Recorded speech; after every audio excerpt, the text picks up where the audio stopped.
Hey guys, this is Pedro back with another interview, this time covering VCT Pacific Stage 2. My guest at this time is d4v of PRX coming off of their match against T1, in which they came out victorious as they start off the split with a 1-0 record at this point of the season. And so, d4v, thank you so much for the opportunity and congrats Thank you for having on, me. of course, and congrats on the victory. Well deserved on that. It was Thank you. it was a series that featured overtimes for both maps. Yep. Obviously, plenty of struggle there, but you guys managed to come out of it on top 2-0. So first and foremost, I wanted to ask you just sort of what's going through your mind after finishing a series like that against a team that, of course, early on in the year won Masters Bank console must have been a hurdle for you guys. Yeah, I mean, coming to these matches, uh, I can already feel that it's gonna be a hard game since they are the Masters Bangkok winner. So we knew that it's gonna be a hard game. But I think on Haven is kind of like expected that it's gonna be a very tough game for us because this our default ban. So yeah, I mean, not much of practice. We just try to finish things up, and I guess the good thing is we managed to close things out this time. Yeah, obviously, I wanted to ask you about the fact that you guys allowed Haven to go through in the ban a map phase. Of course, given that Pro is now out and is now in part of the map pool, and so obviously there's a possible question about whether or not you guys were going to opt for that map. So far for this first week, it's a no. You guys are opting for Haven. Just want to ask you sort of like your thoughts on just like the state of the team's map pool now that Throat is in, and we might see more Haven. What do you think about where it stands right now? I think it's too early to tell now because we barely have time to actually experiment Corot because of our schedules, and I think we're probably just gonna go and look the data. Like for example, now DRX and Genji is playing Corot, so we probably like gonna try to study them a little bit, like how to actually play Corot. So yeah, I mean, probably it's not gonna be our default ban in the future if we manage to actually study the map. But for now, I think it's too early to tell whether Koro is gonna be our default ban. So yeah. Alex said in the press conference a few moments ago at the time of the recording that like essentially you guys had Mm. like a no plays in mind when it comes or device if that's the device and kind of do a pun right there but for this map I might be wrong he kind of elaborate on that but like you guys were still able to come out of it on top after going through multiple overtimes how tough was that first map for yourself and the team specifically and just having to go through all of that mess. I think for us it's important to not to think so much about the result, especially on Haven, because we knew that we not very good at it as well. So we just try to do things that we been practicing on, and if it works, it works. If it doesn't work, then it's not the end of the day. We're just gonna focus on the second map and third map.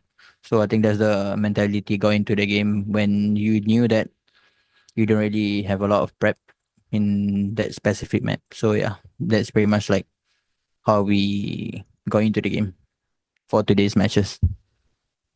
Yeah, for sure. I mean, and then obviously the match continued into Lotus, and at this point, Lotus and PRX are as good as like guaranteed wins. I don't want to say like guaranteed, but on quotation marks, of course. But obviously, T1 put up a good fight on that map as well. Yep. And how do you kind of look at T1's game plan and the kinds of stuff they threw at you and the rest of the team Mm. for Lotus? What made it difficult from your eyes?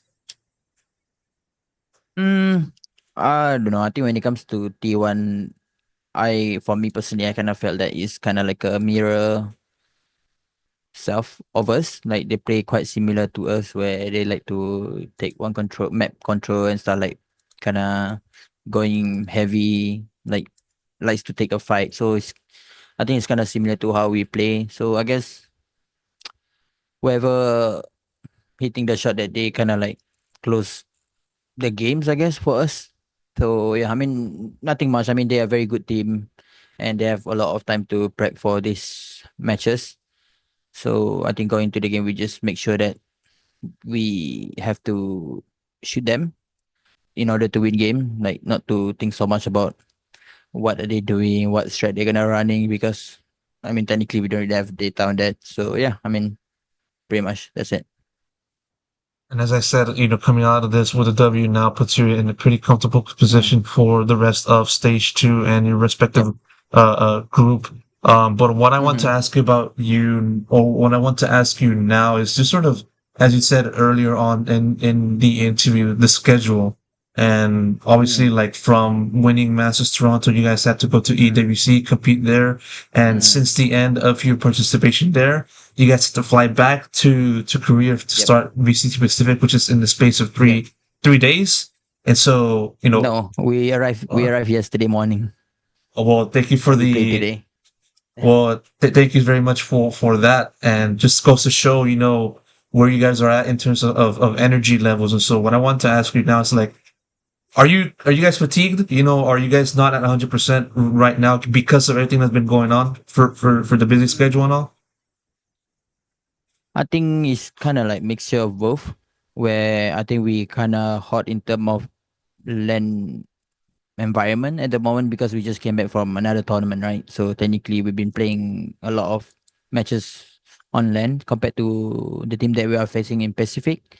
So I guess that's why we have the advantage, I guess. But in terms of the preparation, that's where we are lacking since we don't have time to actually prepare for things. So I guess it's kind of like 50-50. I wouldn't say, I mean, yes, we are tired, but also some of other teams are going through this as well, so no excuses. And technically, it's our job anyway. There's no point of like complaining whether you're gonna be tired or whatsoever. We just gotta do our best because the bigger picture is we have to qualify for champ. So yeah, and no complain. Do our job. If you win, great. If you lose, go back to the drawing board and try to fix things. So yeah. Yeah, I also want to ask about what you said there about like just sort of being behind in the sense that like you guys are occupied with tournaments, and then the rest of the teams that were not able to like compete in the EWC and Masters Toronto, just working with the meta and just adapting that with the time that they have at their hands. And so like, do you feel like now at this current point of the calendar, do you feel like PaperX hasn't really caught up yet to what the teams are planning out, or does it really not Uh, matter as much?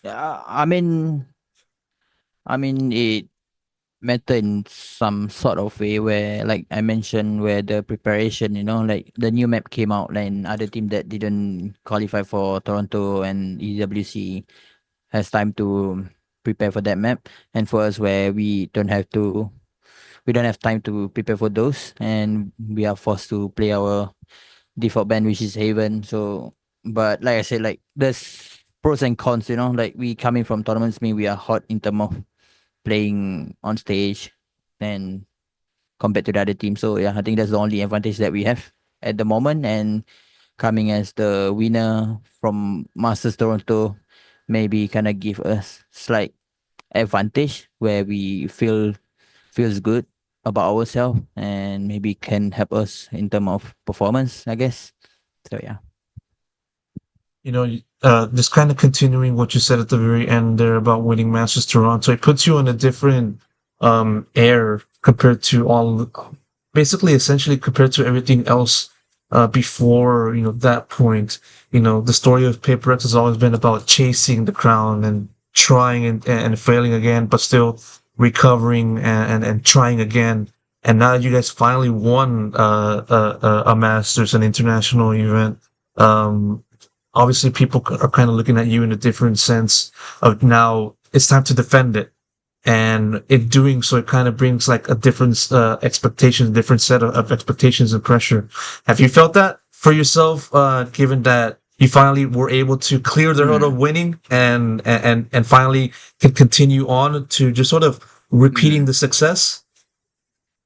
For me, it wasn't the case. I think honestly, my personal goal is always like win things, and like yes, I would celebrate and enjoy for a bit, but after that, I would just treat myself as nobody. Like after the game, like it starts from zero, where you have to grind things and win I mean, when it comes to the next event, it's basically totally a new event. People don't really care about like what you achieved in the past. So I think for me, it's just basically a brand new pages, So just focus on winning and try to win more events. Like yes, it's good to have the momentum, but yeah, I mean that's pretty much the case for me. Like I couldn't really like care much about winning a title. Like yes, before, but now I'm just nobody. Like just Yeah, play the game and try to win again. Yeah, just chilling and vibing essentially, right? yeah, yeah. Of course, and hopefully, this kind of minds can continue into the rest of the season. Divide, thank you so much for the opportunity, for the Thank you. interview, for the answers, and best of luck in the road ahead. Yep. Thank you. Thank you for having me. See Thank you ya. very much. See ya.